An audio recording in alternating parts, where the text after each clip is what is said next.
Buta sa tanan. Aniya na po kita sa ikaduhang Domingo sa Kwaresma, second Sunday of Lent. Ang atong pagdiskusyonan, atong pagpambitan, mao ang transfiguration sa ato ang Ginoong Hesus. Busa, naghaton mo ka mo nga magpamalandong o maminaw sa ato ang mga pagpaambit, labi na sa ato ang paminaw diha usab sa ato ang kasing-kasing kung unsa gyud po na ipabot sa Ginoo kanato. So papakan nato ang tanan. So second Sunday of Lent, Matthew 17 verse 1 to 9. And then, ang iyang introduction sa akong nang istorya of the Transfiguration is in Matthew 16, verse 17. Saan ba dali ang introduction? Tanaw na ito na ba introduction? Ano ba? Oh.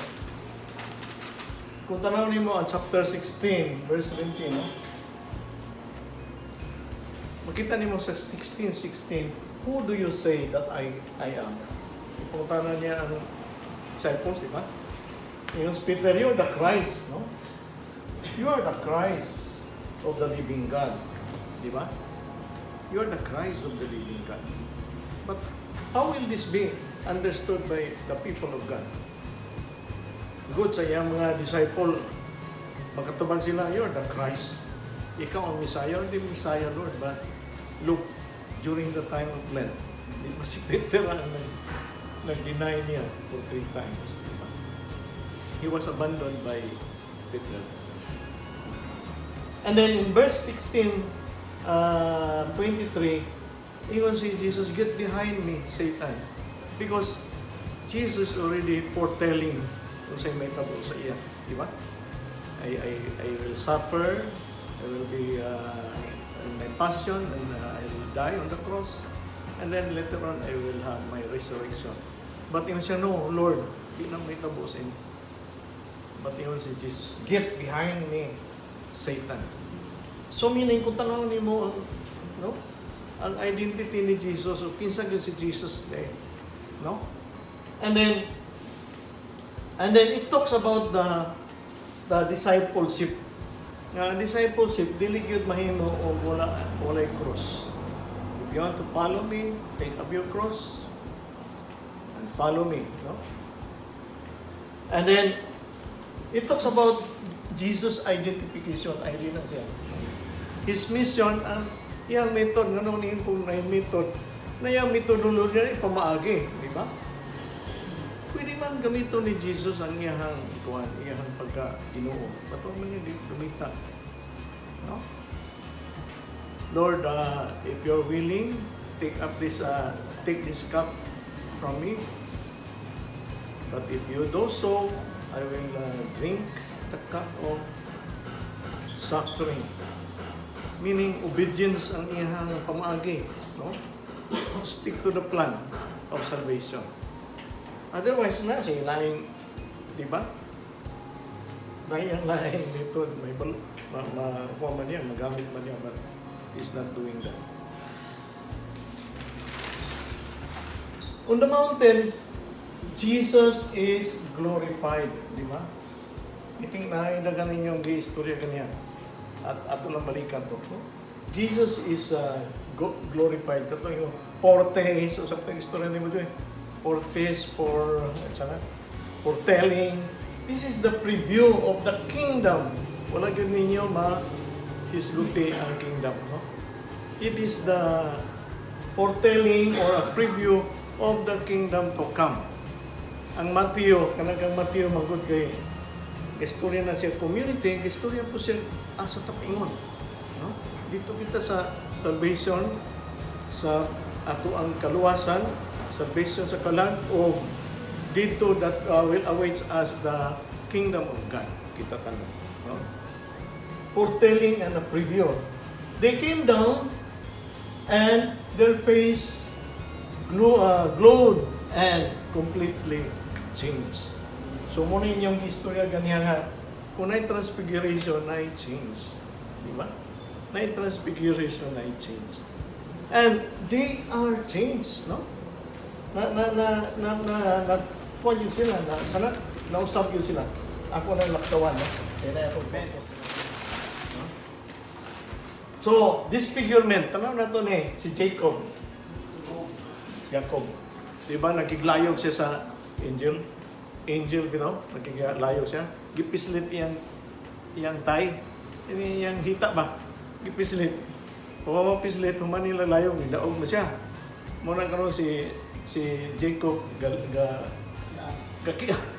because of that, no? Because of that. But it is a symbol and indication nga he won. No? Nidaog siya sa iyang pagtuo. No? Amen? Si Job, si Job. Oh. Naon sa pagka-disfigure si Job? Ha? Gikan sa pagadato. Ang iyang pamilya, mga mayo kayang pamilya, nahurot o kamatay. Iyang pagadato, napudro siya. Mayo himsog yung lawas, napuno og nuka. Iyang, diba? And then in the end, sa nitabo ni Job, times 2, gibalik sa iya. Amen? Times 2, gibalik sa iya ang nawala sa iya. Muna ang disfigurement, no? And then sa Acts chapter 9 verse 4 to 5, si Saul, naunsa si Saul nga persecutor sa Christian. On his way to Damascus, a great light approached him and, Saul, why are you persecuting me? Nahulog siya sa kabayo, nabuta. Diba? And then, in chapter 8, verse 18, for 3 days, dito sa Damascus, dili na siya makaon.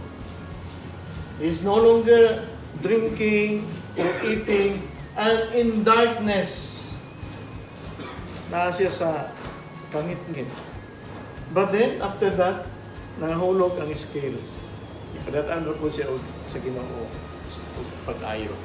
Then, kung sa'yo nitabo ni Saul, siya na, nahimong Paul, siya na ang depender sa ato ang Ginoo.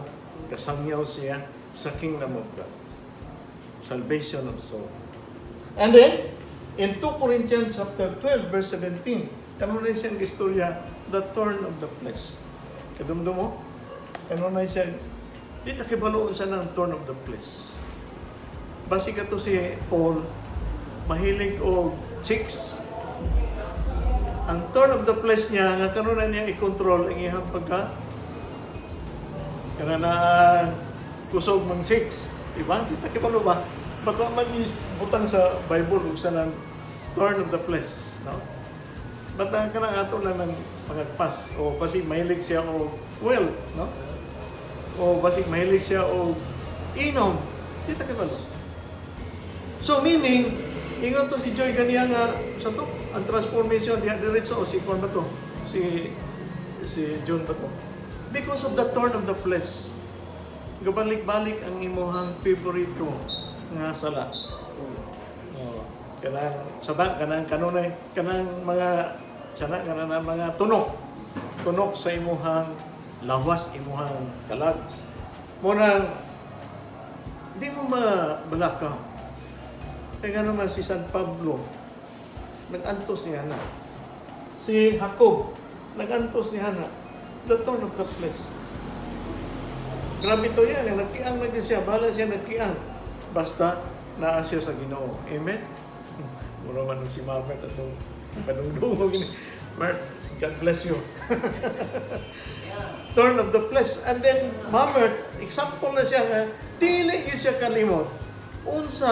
Giunsa siya pag kabig sa Ginoo. Giunsa siya pagpahimangno sa Ginoo sa iya na naay Ginoo. Despite sa iyang rebelliousness, no? Because up to this time na siya thorn of the flesh nga iyang giantos, just like Jacob. No? It could be kung may kanang Tukod versus one Lord, wala pong So, muna lang, it could be physical para sa gikuha ni Jacob, it could be physical or it could be spiritual or whether emotional or psychological na sa imo. But you know, and sana ka na aware ka nga mo na ang imong weakness. Amen? Transfigured or disfigured in the process. Ingon bitaw si Mother Teresa, until it doesn't hurt anymore, until you control it already. No? Meaning, para sa imo, wala lang. Nag-appeal ko si Mama doon ka ng walk for life. Para siya wala. But then, gipadalaan siya o kanang assistant sa Ginoo. Praise the Lord. So, the Lord is shaping us, molding us into the people of God He wanted us to be. No? And this is our Lent. The season of Lent is the season of the opportunity for us to be transformed. No? To be transfigured. Look at Jesus. Atong tanaw si Jesus, yung portrait. Sa gamay pa siya, si Jesus, no? He went to the temple. He speak to the knowledgeable teachers of the law, no? He is young, no? Very innocent, and then full of idealism. But then, in the Garden of Gethsemane, i-compare. Dito sa garden, paningot na siya, lagom siya, no? Yung lagom kay, paningot mo siya, kanang dugo, sa kardo. No? Look the comparison. Meaning, sa transfiguration yun kuno, nakikita ko nato nanay maturity. No? Usap na yun ay mong hitsura in the first place, you're already mature. Nag-mature ka. Gawas sa sitwasyon imong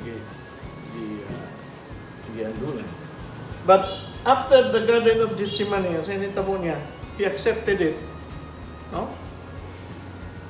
Wala na para sa iya. No? He surpasses the process and he himself is at peace. Di ba? Mo na sign of maturity. Di ka na matarog, di ka na mataranta. No? Sa mga hulga, even sa mga gitawag nato bitaw mga testing sa kinabuhi, mga pagsulay sa kinabuhi, di na ka matarog. Ibalo ka na asa ka nakasandal sa imong kinabuhi. Ibalo ka na nga ang Ginoo naa sa imo. Amen. Sayo na istoryahon, but dili na lisod na buhaton. So, not unless nga aware ka nga Ginoo mo yung nagatiman sa imuhang pagkabalihin, pagka-transfigure, no? Transformation occurred the blessings of our painful experiences. Meaning, ang atong painful experiences is just a blessing. Because without our painful experiences, we're not learning or we will not be able to learn. No? Ang atong painful experiences are also the teachers, no? Teachers of this process of transfiguration. We have to accept defeat and victory. Very Ignatian. Ignatian is kanana mind, no? We have to accept defeat and victory. It doesn't matter if I am victorious or I am defeated. Diba? Mag-evangelize ko, i-reject ko, dili ko at akseptahon. Well, it doesn't matter. Ito kung gi-share sa balay boy, it doesn't matter. Diba? What matters most is I am faithful and obedient to God. Amen? What matters most? What it doesn't matter to me whether I am triumphant or it is a tragic result sa ako ang akong ginabuhat. And also rejection and appreciation. No? Acceptance and rejection, or appreciation and humiliation. It doesn't matter. Amen? What matters most is I serve God.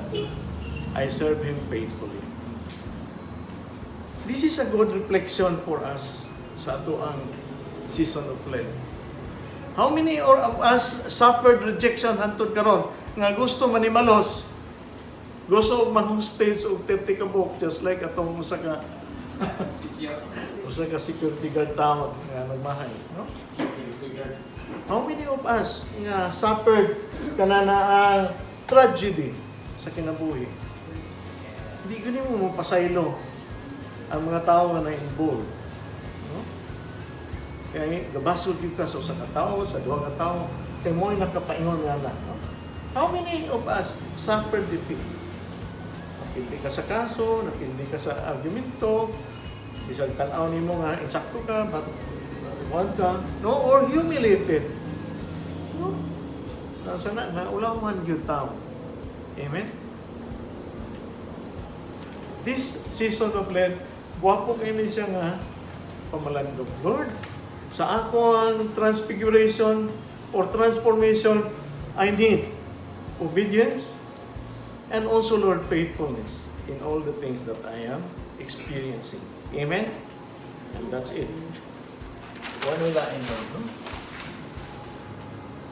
Cloud came a voice, this is my beloved son, listen to him. Another word, in the season of Lent, listen to him. Asa na, chapter 17, verse 5. No?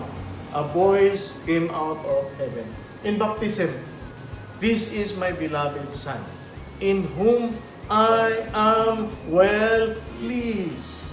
Sa Matthew 3:17.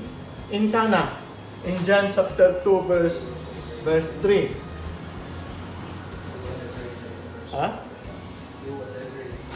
Do whatever He tells you. Iyon si Mama Mary. It is the Blessed Mother. It is the Blessed Mother. Siya nga buhata kung sa iyang istorya sa imo. Opo na kaning usa ka tadyaw nga o duha ka tadyaw og tubig kay kulang og bino. Kaya itong bihimuon na itong bino. No? And then in John chapter, Matthew 17, verse 6, the disciples were afraid. In this season of Lent, are you afraid? Are you afraid to relinquish imuhang kasuko, kapungot, kaligot-got, kayugot, pagdumot, and support, and so on, but in favor nga mo trust? Musalig na lang tas Ginoo in faithfulness. In faithfulness to Him, in obedience to Him, to forgive those who hurt us so much. Are we scared? Are we afraid to do that? Lord, unsaon na lang, Lord, ako sila pasayloon, Lord, unsa kay kaistorya sa ubang tao na ako nahangal ko? Unsaon na lang, Lord, di na lang ako siya pabayron na itong gikawat niya sa akong farm. Ang mga silingan, nasuko, umayo, sabi si tata. Nawa mo maningil. Nag-ananda na sa pinagdag. No? But then, of course, that is your decision. Mabuti sila nga yung decision. But are you scared? People might say something about you because of your decision. The very unpopular of decision sa Ginoo. Amen? And then you say nga, don't be afraid, rise! Rise and don't be afraid. Very fun. Very fun. Take up your cross. Follow me. Because all those tabi-tabi, all those bugal-bugal sa imo is really your cross. No? Very unpopular, including imuhang mga igsoon, imuhang parinti, and so forth and so on. No? Amen?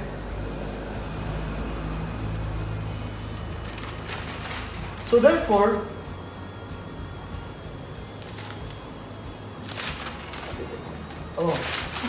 in Matthew chapter 17, verse 1 to 9, it confirms Jesus as the Son of God. Diba? The disciples nga yung kuyog sa mountain confirms that Jesus is the Son of God and the Messiah. And then, the prediction of His Father's coming glory. Because Jesus was glorified. Or, prediction of the Father's glory and eternal kingdom. Diba? Amen? And, again, the account of the gospel started the beginning of Jesus' journey to Jerusalem para siyang mission. Kung siya iyang ibuhat, asan niya siya karon? Galilee? Nasa sa Galilee, John? Oh, in Galilee, o siya ibuhat niya? Feeding the 5,000, 4,000, healing the sick, diba?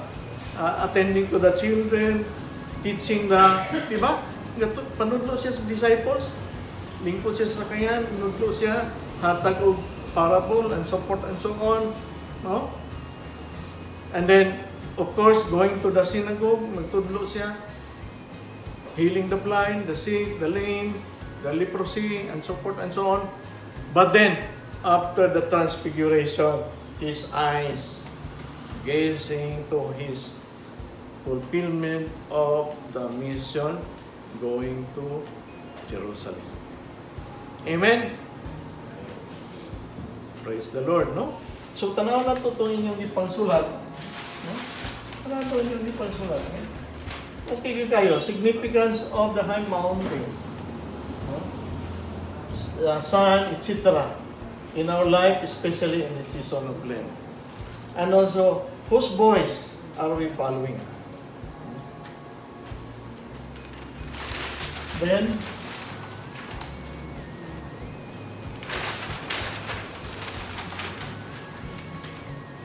why these people witness John, Peter, and John?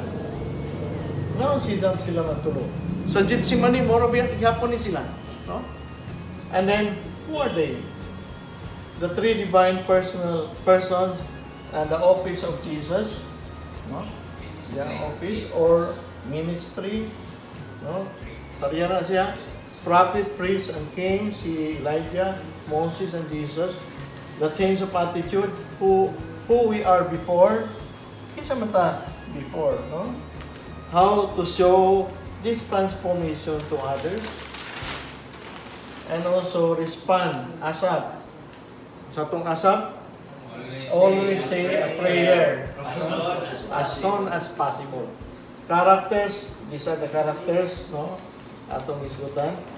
This is a glimpse of Jesus in all His glory. A taste what is to come, the kingdom, no? Wala ninyo isguti ang kingdom, no? Kingdom. So again,